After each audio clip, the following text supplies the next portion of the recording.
Welcome to the Successful Nurse Coach podcast. On this podcast, Laura and Shelby, both board certified nurse coaches, show you how to make as much money as you want in private practice as a nurse coach.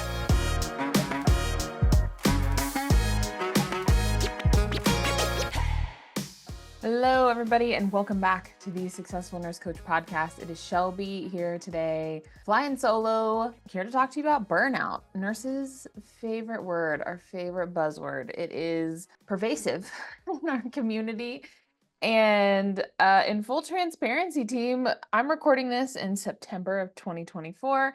I think that this episode goes live a couple of months after this. So hopefully by the time this is live, I am feeling differently. But I will be talking about my experience today. But Laura and I are coming out of a pretty intense season of burnout, just a hard push, a really hard push. We launched a lot of things. There's a lot of behind the scenes effort. We essentially started a completely new company and with Nurse Life Coach Academy, and getting that off the ground, not from scratch, but pretty close to scratch, is it's just reminiscent to where a lot of you are at right now. It's a lot of connecting. It's a lot of inviting. It's a lot of building community. It's talking to a whole bunch of people, a whole bunch of nurses that don't know us, like us, or trust us yet. And it's been a while since we've had to do that.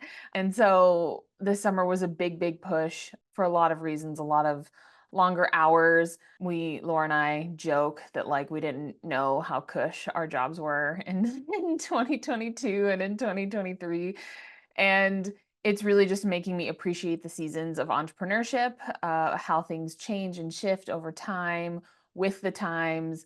And I want to talk more in depth about this whole burnout in regards to coaching, because I don't know if you were like me, maybe you thought that you would start doing more meaningful work in the world, like coaching, like helping people through this modality of nurse coaching, and that magically all of your problems would go away, or that you were never at risk of burnout ever again. And we've talked about this before on the podcast, but I really want to sink in a little bit deeper with it, because for me and how I've coped with burnout in the past is to quit. And it doesn't feel particularly awesome to admit that out loud, but that's what I did as a bedside nurse. I got burned out as a med tele nurse. I got burned out as a travel nurse. I got burned out as an ER nurse, and inevitably it all led here.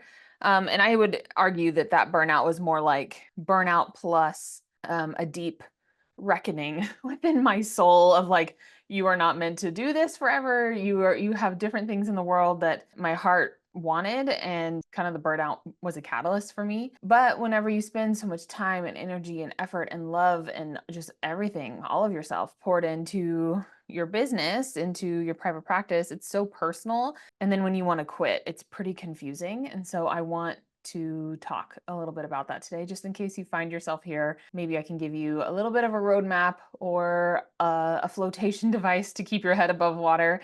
And so let's hop into it today. So like we usually do, let's start all with the definition of burnout, right? So we're all on the same page. You and I both know it's not just feeling tired, but it's more of a state of emotional, mental, and physical exhaustion caused by prolonged stress, which, man, doesn't that sound sexy? Coaches, and particularly single entrepreneurs, solo entrepreneurs, are particularly prone to burnout because you have to wear a lot of hats. You are the coach, you are the entrepreneur, you are the social media manager, the content creator, the CFO, the COO. If you haven't hired a bookkeeper yet, you're that too. And you hold a lot for your business. You hold a lot of details. It's with you all the time. And so the risk of burnout is actually pretty high, because there's likely something on that list that you don't super love, but you have to do it anyway until you can afford to hire out. Signs that you might be experiencing some burnout right now are that you're emotionally exhausted, like you don't have the emotional bandwidth or space for your clients, that there's a sense of detachment, you're disconnected to you, your work, your clients, or even yourself. You might even have decreased performance. So struggling to maintain the same level of creativity, energy, or motivation for really anything in your business, but even sessions with clients as well. This can also manifest as physical symptoms, headaches, fatigue, lots of sleeping or lack of sleeping, and then to just feeling like you've lost your purpose. If your purpose means something to you if you're really dialed in on your purpose. When you feel like you've lost it, you're like, what am I doing? And things get existential really, really quickly, which is kind of how I've been feeling for the past couple of weeks of, like when your head is just down and you're just grinding it out. It's like, dude, what is all this for? What am I doing? Do I even want to do this? Do I want to consciously choose into it anymore? And that can be spooky. Those are spooky, sometimes necessary questions to ask. And I just want to maybe put on your radar that the goal here is to not ever feel these things again, to just completely be happy and blissful and guided and ascended all the time. But it's more like, let's be clued into how you experience burnout so that when it starts to happen, when the threads start to come loose and unravel, we can intervene sooner rather than things needing to get really loud and terrible and on fire to catch your attention. And so we just want to offer a different set of glasses here to where you're likely going to experience burnout at least a few more times, if not a lot more times in your lifetime, business or otherwise. And the sooner that we can pick up on it, the sooner we can intervene, the sooner we can support you. And usually the recovery time ends up being quicker as well. So again, I think that coaches are particularly prone, a lot of small business owners are particularly prone because if we don't do it, it doesn't get done. There's no one coming in on your shift to, oh my gosh, my eyeball is itching so much today. If you're on video, you probably can see me itching my eyelashes here. But there's no one coming to relieve you from your shift, right? There's no night shift, there's no help desk, no tech guy to call, there's no charge nurse to go cry on their shoulder, none of that. And even being in a partnership, I'm really lucky that Laura and I get to divide and conquer. But even still, like I have responsibilities within the business that are my own. Laura has hers, and there are definite perks, but like running two companies is not, it's not chill. It's super not chill. And majority of the weight of it, at least the decisions, fall on me and on Laura. And we have wonderful team members, from our lead coaches to our practice manager Amanda, who carry a lot of the burden with us. But at the end of the day, Laura and I are still the captain of the ship, and we're still responsible for all decisions made. So I think that the risk is still here, and I want to talk about it. Also, coaches, we're doing deep emotional work with folks. Like, it's not insignificant. There's a reason that we tell you that, don't take more than 10 paid clients at a time. If you're doing one-on-one with groups, there's a little bit more flexibility there, but usually 10 is like max. The emotional labor is high. Coaches, a lot of us are recovering people pleasers, so we might have poor boundaries in the beginning with clients, overextending ourselves, or just making the lines really blurry to where you're available 24/7. The classic duo, perfectionism and imposter syndrome. When we are doing and exploring a career and building a career that trips these triggers of perfectionism and imposter syndrome daily, it is absolutely exhausting. And then, like I mentioned before, we wear all the hats in our business, right? You're not just the coach, you're the everything. So I want to invite a little check-in here. If you're feeling burned out, is there anything on your list that we can tweak, that we can pivot? Do you have too many clients? Which, if you do, champagne problem, right? We just get to be intentional, offloading some. Do you have clearly defined working hours? I personally like to work from about 8 to 3. And if I got to pull a few more, I need a break. I go hang out with my kids, I go hang out with my family, we have dinner, we put the kids to bed, and then I click away on emails or whatever between like 8 and 9. Laura is up before dawn because that's how her body clock works. So she's up early in the morning, but she's also like, when I know that if I text Laura past 5 p.m., I'm waiting until tomorrow to get a response. And that's not bad. That's just, what we have to do to sustain long term. What are some other checking points? Are you feeling the need to over deliver and constantly prove yourself as a coach? I think this one's really sneaky because we can disguise it as service. One of my mentees reflected back a few months ago. She put in the chat something like kind of unhinged. I can't really remember what it was. It was really out of left field. And I just didn't respond for like 12 hours. It was later at night. So if it's during the day, I probably would have, but I just let it sit. And she was like, you not responding was really powerful for me. Like, it made me think about it. It made me reflect. It made me kind of like be in it and assess for myself. And she was like, and through that, I was able to find the answer. Like I just needed like a sounding board to put it into the void. And so just know that like the work is happening, whether you respond or not with clients, which is really cool. But yeah, I invite you to check in if we're feeling burned out. Maybe make a list of all the things that you do every week within your business. And if there's something that you can offload, I would invite you to do that. So, how do we recover and prevent from getting stuck in this cycle? This is not likely going to be any new revolutionary information for anyone listening to this. However, I'm going to say it anyway. So, step 1, set really clear boundaries, create a schedule that allows you to rest and allows you personal time. We have to have off hours. You are the only engine source for your entire business. Without you, it fails. So you have to go have fun. You have to go live your life. You have to leave the house. You have to. It's 100% necessary. You must. In this season of recovering from this burnout myself, like this looks really easy for me of whatever I'm doing. Usually by 3:30 p.m. I'm pretty much like at a stopping point somewhere. I'm not on the live call with anybody. And I go to get my daughter from school. Like it has to be like a break. My brain has been on hyperdrive for so long. I had to force myself to have a change of scenery, to get outside, to go drive, the 15 minutes to go get her and come home. And then I'm able to be like more unplugged during dinner time and everything else. I don't get a drive home from work anymore. I get to walk down the stairs. And so kind of having this new ritual of breaking the pattern, leaving my office, leaving the house to go get Ada from school is a nice pattern interrupt for me. Second step here, team, is make sure you have your own coaching support. Coaches need coaches. You know this. A mentor, business coach, a life coach of your own, having a place where someone is holding space for you. Like I mentioned, the emotional bandwidth necessary to do this job well, even if you're really good at it, like be kind to yourself and have a place where you can unload, offload, all the things. Like it's just so necessary. Don't skimp.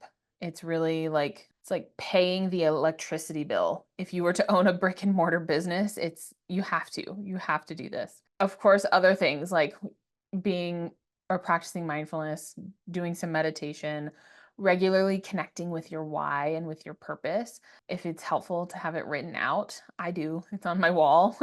Write it out, connect with it all the time. Remember why you're showing up every day over and over and over and over and over and over again.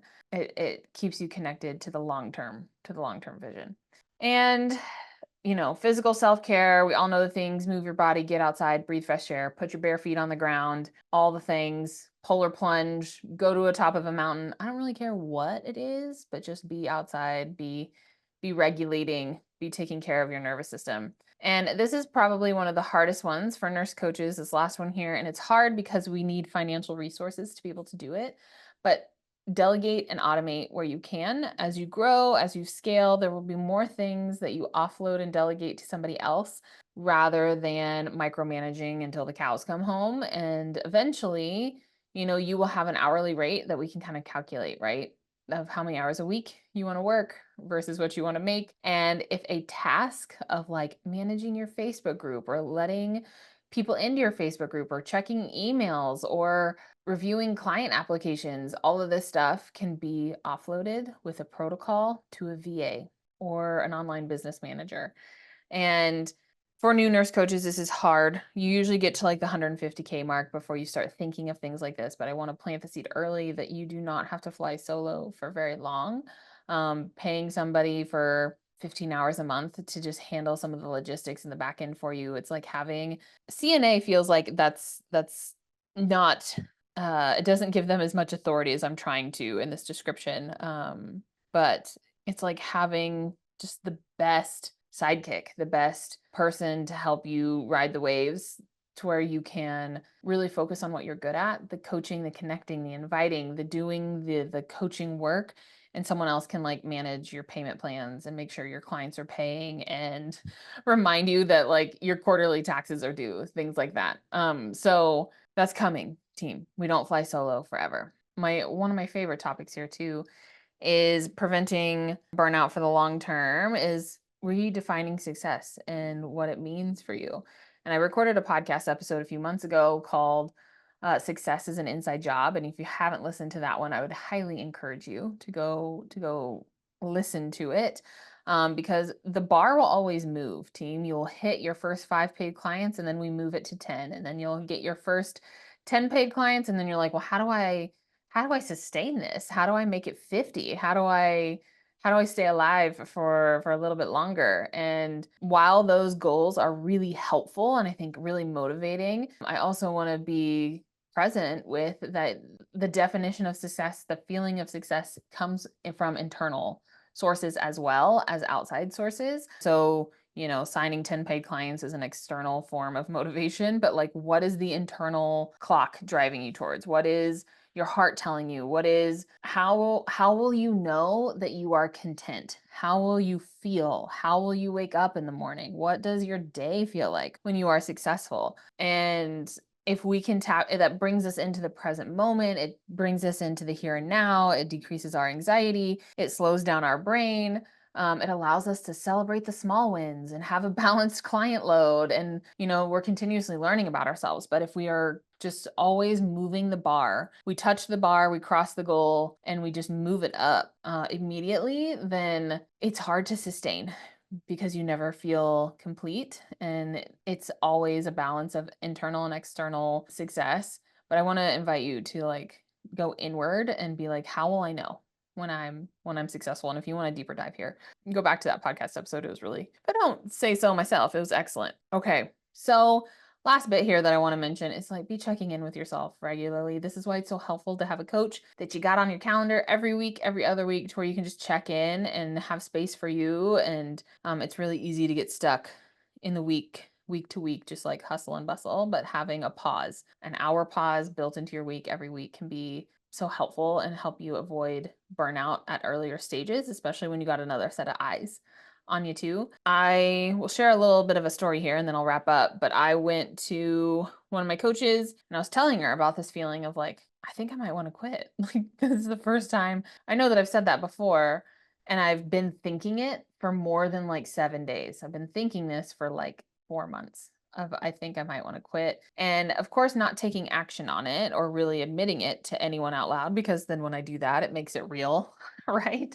But like being really present and curious about that of like, is that true? Is that what I really want? And I kind of kept coming to the answer of yes. And that was concerning for me. That was really challenging for me. And I sat down with her and we kind of got into it and we were peeling back the layers. And turns out, team, after I made some space for this and said it out loud, that I was actually just really, really sad that I had to slow down. It was really sad. And it like makes me even want to cry right now. Like I have tears in my eyes just thinking about it.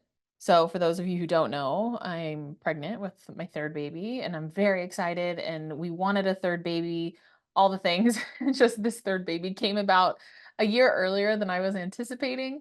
And it has changed plans for 2024. And for our moms listening, like the bandwidth necessary to like grow human life, even under my best intentions and even with working, every day through first trimester and all the things, you just operate at a slower pace, to be honest. And something with forgetfulness and this third baby, like I lose my train of thought pretty regularly. So it takes me longer to do things than it usually would. And I felt guilty. I felt guilty for, I've never experienced a teen pregnancy, but it kind of felt like that. And I don't mean to draw an inappropriate comparison, but just like the surprise and the shock and the, oh shit, how do we pull this off? And I've had nothing but support from literally everyone on the Successful Nurse Coach team.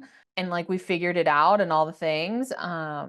But when I sat and I made time for that, I was just really sad that I had to slow down, and there was grief and there were a lot of tears shed. And holding space for that was really important because I was able to acknowledge it for what it was. And I was telling my coach, I was like, I'm just so glad that I don't want to quit. Like I can handle being sad. I can handle all of this, but I'm just so glad that I don't want to quit. So isn't that interesting of like when we slow down to smell the roses here, I'm like what it actually is. what your body's actually trying to tell you, what you need to feel is so critical, and actually like changed my perspective on my burnout pretty quickly. Of like, oh yeah, I'm just sad. I'm just sad that I have to slow down. I'm just sad that this year is different than I thought it was going to be, and allow myself to feel it so that I can turn the page. And yeah, it was very relieving, very, very relieving to know that I don't want to quit or burn it down or all the things. Also, I haven't shared this story with Laura yet, so Laura, message me after this. Let me know. Let me know what your thoughts are. But she probably was clued in on it from an intuitive standpoint. But yeah, team, this is just something that's present. Like I said, Laura and I are kind of like exiting a season of intense work, of intense burnout. And it reminds me of the first like 2 years that we were in business together, to where it was this all day, every day for a long time. And then we coasted for a little while. And then, as life goes and is cyclical and nonlinear, we're back here in the intentional grind, and it's survivable. It's just we got to protect you. We got to take care of you. All right, team. So I want to send you lots of love. If you were here today, if you're feeling it today, I encourage you to do something to take care of you. Journal, phone a friend, phone a coach, tell your lead mentor. Really just don't be here in the pits by yourself, and go outside, breathe fresh air, and we'll see you same time, same place next week. Bye, everyone.